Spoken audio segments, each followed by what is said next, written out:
Değerli dostlar, Ramazan Yardımı kampanyasında 2022 yılı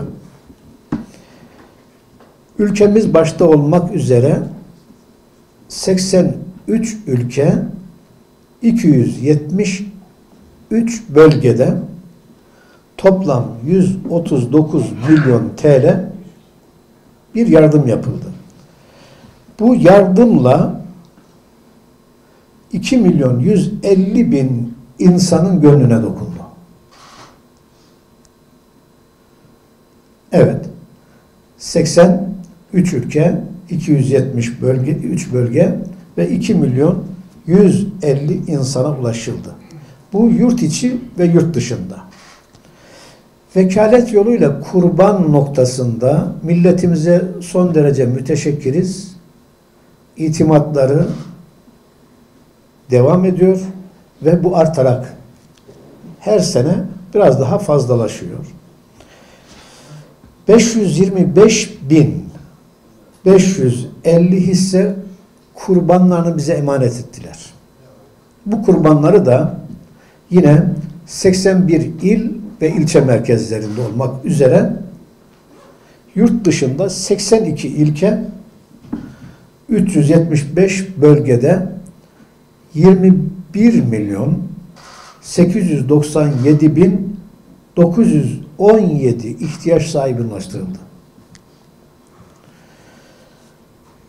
Burs ve eğitim programları kapsamında 6 farklı burs programıyla 114 ülkeden gelen öğrencilerimiz ve Türkiye'de fakir fukara, garip gurabanın çocuğu olarak eğitim gören yavrularımıza toplamda 36 bin öğrenciye burs yardımımız var. Bu bursların en düşüğü 500 liradan başlıyor, 4.000 liraya kadar çıkabiliyor. AFAD'la ilgili olarak bizim kurtarma ekibimiz var. 6 ilde. İnanıyorum ki yakın zamanda 81 ili kuşatacak şekilde bu çalışmamız devam edecek. İşte bu kapsamda bir mobil tırımız var. Yemek tırımız var. Bununla hem yemekler yapılıyor hem de servis ediliyor. 3 adet mobil ikramımız var. Daha küçük operasyonlarda bu mobil araçlarımızı gönderiyoruz. Bir adet acil müdahale aracımız var. Bir adet koordinasyon aracı ve bir adet arama kurtarma aracı bulunmaktadır. Dolayısıyla nerede bir yara var, nerede bir sıkıntı var, problem varsa Diyanet Vakfı olarak orada bulunmayı kendimize vazife ediniyoruz. Gücümüz yettiğince imkanlar dahilinde. Bu manada 2022 yılında yani afetler noktasında 1 milyondan fazla afetzedeye ulaşmış durumdayız. Suriye yardımları kapsamında 500 binden fazla insana yardım ulaştırdık. Bir damla hayat, bir damla su veyahut da bir damla su, bir damla hayat projesi kapsamında 1150 tane su kuyusu açtık. Zekat kampanyası kapsamında il ve ilçelerimizle beraber 265 milyon TL'yi 2 milyonu aşkın insana ulaştırmış olduk böylece. Yani az önce söylediğim 139 milyon merkezin, vakıf merkezine teslim edilen emaneti 265 milyon ise il ve ilçelerimizle ulaşmış olduğumuz meblağdır. Malumunuz biz 81 il ve dolayısıyla 1003 şubeyle bu hizmetleri yürütüyoruz. İl ve ilçeler dahil olduğunda. Hediyem Kur'an olsun kapsamında hayırseverlerimiz 2 milyon 140 bin 997 Kur'an-ı Kerim bağışında bulunmuşlar. bugüne kadar. 85 ülkede 40 lehçede, 40 lisanda, bu tabi lisanda derken Kur'an'ın metni değişmez, manası, meali noktasında kastediyoruz. 1.497.838 Kur'an-ı Kerim'in hediyesi dağıtımı yapıldı. Sadece bu sene 250.000 civarında bir Kur'an-ı Kerim'i hediye etmiş olduk. Yurt içinde ve yurt dışında. Hediyem kitap olsun kampanyamız başladı. Yeni, daha çok taze.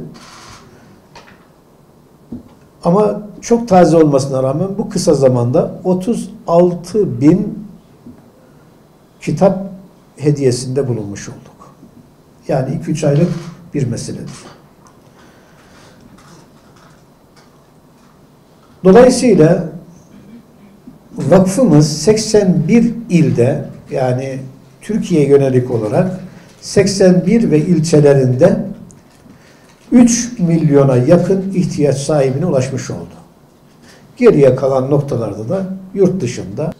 Vakfın Kadın Aile ve Gençlik Hizmetleri Müdürlüğü tarafından 2022 yılında yürütülen iyilik atölyelerimiz var. Kış bayramı var. Bir iyilik, bir fidan. Hayata başlarken, hayata köprü. Ramazan'ın şifası, yetimin sofrası. Saha çalışmaları, büyüğüne hürmet, ömrüne bereket. İçimizi ısıtan iyilik, can dostlarımızın yanındayız projeleriyle 2 milyona yakın insana böylece de ulaşılmış oldu. Sadece kadın ve aile, gençlik birimimiz vasıtasıyla. Bu merkez ve şubelerimizle birlikte yapılan bir faaliyettir. Türkiye Diyanet Vakfı 2022 yılında Türkiye'de dünyanın 149 ülkesinde bu faaliyetlerini yürüttü. Bu manada vakfımız bir nevi Türkiye'nin değil, ümmeti Muhammed'in hizmetinde olan bir vakıftır. 2023 yılı hedefimiz 50 milyon insana ulaşmaktır. 2022'de 40 milyon insana ulaştık. 2023'te 50 milyon insana ulaşmak hedefimizdir. Yurt içi ve yurt dışı faaliyetlerimizi de milletimizin yardımlarıyla, iyilikperverleriyle ve bu ihsan duygularıyla inşallah artırarak devam ettireceğiz. 149 ülkedeki faaliyetlerimizi inşallah bu sene 150 gibi bir hedef koyduk. 150'ye çıkarmayı arzu ediyoruz. Gayret bizden, tevfik Allah'tan ve yardım hem Rabbimizden hem de hayırseverlerimizden. Hepinize saygıyla arz ediyorum. Türkiye Diyanet Vakfı iyiliği kalıcı hale getirebilmek adına bir gayreti olan bir kurumdur. Çünkü hedefinde de iyiliğin egemen olması için bir gayreti var. Bu hususta da neden bu gücü var onu da söyleyerek bitirmek isterim. Neden Türkiye Diyanet Vakfı bu başarıyı elde ediyor? Birincisi Diyanet İşleri Başkanlığı'nın 130.000 üzerinde personeli var. Bu personelin tümü hamdolsun Türkiye Diyanet Vakfı'nın müthiş bir motor gücüdür. 81 ilde müftümüz, 922 ilçede yine ilçe müftümüz, aynı zamanda bizim şube başkanlarımız oluyor. Yani ülke içerisinde 1003 tane şubemizin başkanı aynı zamanda müftülerimiz oluyor. Yurt dışında da yüzlerce müşavirimiz, ateşemiz ve koordinatörlerimiz var Diyanet İşleri Başkanlığımızın. Aynı zamanda da bu resmi görevlilerimiz Türkiye Diyanet Vakfı'nın da bir nevi temsilcileri oluyor. Yani yurt içinde ve yurt dışında bu kadar çok şubesi ve bu kadar çok temsilcisi, bu kadar çok koordinatörü olan başka bir kurum yok. Sağ olun, var olun. İyi ki varsınız, iyi ki buradasınız, bizimlesiniz. Allah'a emanet olun.